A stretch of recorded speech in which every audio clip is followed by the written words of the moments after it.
Yo, welcome to N3TK. News nerds need to know.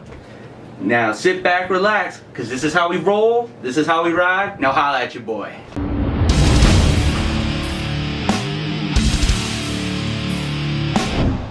Hey guys, what's up? Mike here, bringing you some video game news. Composer Martin O'Donnell, who worked on Halo and Destiny, is suing Bungie for being released without cause. Mike Thomason, who owns the world's largest video game collection, is auctioning off his games. He owns 12,000 games. That's a lot, if you didn't know. Right now, the starting bid is at $9,500, and that's what we have today when this is filmed. So somebody could be bidding on it more.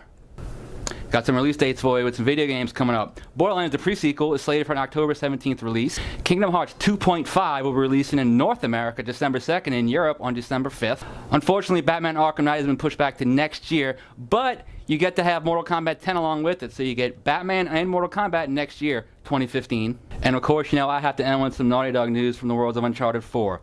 Bruce Straley and Neil Druckmann, who worked on The Last of Us, are now working on Uncharted 4 for us. So all that stuff that happened with Naughty Dog back a couple weeks ago got fleshed out. So I'm looking forward to that game, and I know you guys are too. See you guys next week. What's up, guys? Canadian Crippler Bite the Dust here with some Marvel movie news. Benedict Cumberbatch, Tom Hardy, awesome. Both of them are in the talks for Doctor Strange. Let's have a fanboy-gasm and be excited. I prefer Hardy because, you know, the dude is awesome. He's Bane, but a lot of people like Benedict Cumberbatch.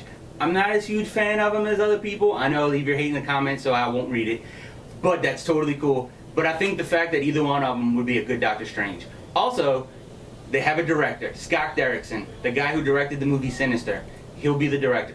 I like Sinister. That kind of means, you know, it had a little supernatural in it. Kind of means that Doctor Strange might be a little dark, have a little supernatural. Very excited because he should. He's the Sorcerer Supreme. And not so great Marvel news. Speaking of directors, I would name all of the guys that have been passed on or left for Ant-Man, but it's 9 of them, and I know that was 2. It's 9 of them. That's a lot, and I don't know everybody's name. So I apologize, but you can look them up. But the fact that it's been 9 of them is not looking good. Apparently they come in, read the script, leave. I know a lot of them have done comedies, so I'm guessing Ant-Man has a lot of comedy in it, and that's what they're going for. I would love to see this script that everybody's passing up on, but I don't know. But hopefully they'll find their director, and hopefully, you know, this will be another hit for Marvel. Because so far, they have not had a bad movie. Now we got Guardians coming up. It doesn't look bad. Hopefully Ant-Man will be just as good. I'm a fan of Paul Rudd. I think it'll be great. So, until next time, same Canadian Crippler channel, same Canadian Crippler time. What's up, ladies and gentlemen? This is Vesher coming at you with some real-life horror news today. This Friday, we have some bittersweet news. The 12-year-old victim that was stabbed 19 times by her 2 friends was released from the hospital today. Now, the victim's name, who I couldn't find online, I don't think it's been released. She's safe at home. However, the perpetrators, whose names were released, but I'm not going to say who they are because I don't believe in glorifying the freaking perpetrators of these horrible acts. Screw them. They don't deserve any of my attention. The glory needs to go to the victim and Mr. Greg Steinberg, who was the cyclist who found our victim and dialed 911, saving her life. I mean, this girl is been through so much, taken into the forest, stabbed 19 times, and then crawls back out. I mean, I wouldn't have been able to do that. I can tell you right now, mostly because I'm a very lazy asshole. Now, the 2 perpetrators are being tried as adults, and if convicted, could face 65 years in prison each. They have practically ruined their lives, all for trying to summon Slender Man or get to his mansion or some bullshit. I don't even think that's their real motive. I think they just wanted to hurt their friend, and they just were like, well, we need to come up with a way to get out of this, and, you know, let's just claim psychotic. I mean, but overall, I'm happy this girl's okay, happy she's home, and that these 2 girls will hopefully no longer be able to harm anybody else. This is sick. Parents, please keep an eye on your kids.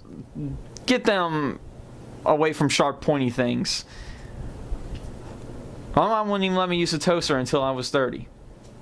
Hey guys, Pride here, and Mike just tried to lick me. I'm going to bring you some comic book news. And so, if you're following Spider-Man right now, you know back in March they released a new title called The Spider-Verse.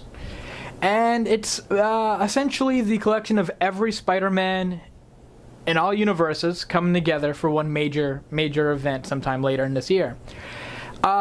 What they didn't kind of mention back then, which they sort of just recently did, was that they're doing a miniseries called Edge of the Spider-Verse, where they're going to have 5 individual Spider-Man mini-issues, each standalone, to basically introduce new characters to the Spider-Verse.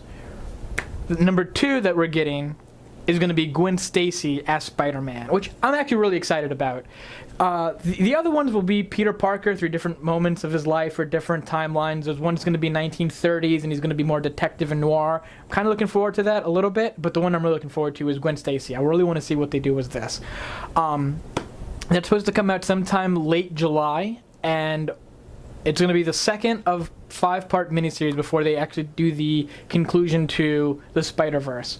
Looking forward to it, and I hope you are too. You should check it out. Maybe if it sells really good, they'll actually end up doing a whole actual arc about a female Spider-Man named Gwen Stacy with super cool powers who doesn't fall off a building and get killed by green goblins.